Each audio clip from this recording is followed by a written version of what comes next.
இன்னும் நம்ம சேனலை சப்ஸ்கிரைப் பண்ணலையா? அங்கே பாருங்கள், அப்படியே அந்த சப்ஸ்கிரைப் பட்டனை அழுத்திட்டு பக்கத்தில் இருக்க பெல் பட்டனை ப்ரெஸ் பண்ணிங்கன்னா உடனுக்குடன் எங்களோட வீடியோஸ் எல்லாம் உங்களுக்கு வந்துகிட்டே இருக்கும். ஹலோ விவர்ஸ், நாடாளுமன்ற தேர்தலில் போட்டியிடவில்லை என்றும் எந்த கட்சிக்கும் தனது ஆதரவு இல்லை என்றும் நடிகர் ரஜினிகாந்த் அறிவித்துள்ளார்.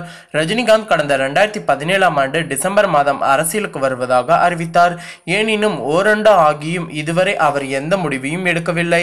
நாடாளுமன்ற தேர்தல் நெருங்கி வரும் நிலையில் புதிதாக தொடங்கிய கமல் கட்சி உள்பட அனைத்து கட்சிகளும் பம்பரம் போல் சுழன்று கொண்டிருக்கின்றனர்.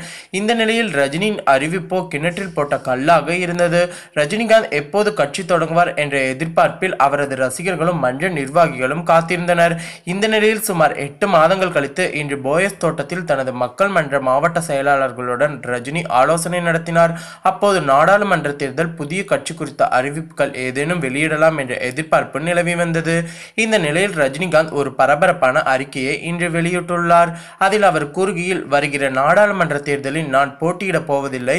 தமிழக சட்டசபை தேர்தல் தான் எங்களது இலக்கு.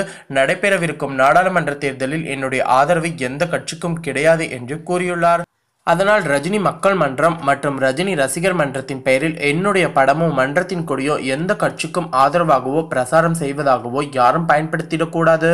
தமிழகத்தின் முக்கிய பிரச்சனை தண்ணீர். வரவிருக்கும் தேர்தலில் மத்தியில் நிலையான வலுவான ஆட்சி அமைத்து யார் தமிழகத்தின் தண்ணீர் பிரச்சனையை நிரந்தரமாக தீர்த்து வைக்கக்கூடிய திட்டங்களை வகுத்து அதை உறுதியாக செயல்படுத்துவார்கள் என்று நம்புகிறீர்களோ அவர்களுக்கு நீங்கள் சிந்தித்து ஆராய்ந்து தவறாமல் வாக்களிக்கும்படி அன்புடன் கேட்டுக்கொள்கிறேன் என்று குறிப்பிட்டுள்ளார்.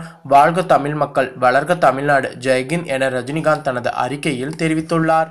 மேலும் இந்த அறிக்கை கேட்ட ரஜினி ரசிகர்களும் ரஜினி மக்கள் மன்ற நிர்வாகிகளும் சற்று அப்செட்டில் இருக்கிறார்கள். இதே போல ரஜினி குடும்பத்தினரும் சௌந்தர்யா விஷாகனும் மிகுந்த வருத்தத்தில் இருப்பதாகவும் தகவல்கள் வெளியாகியுள்ளன.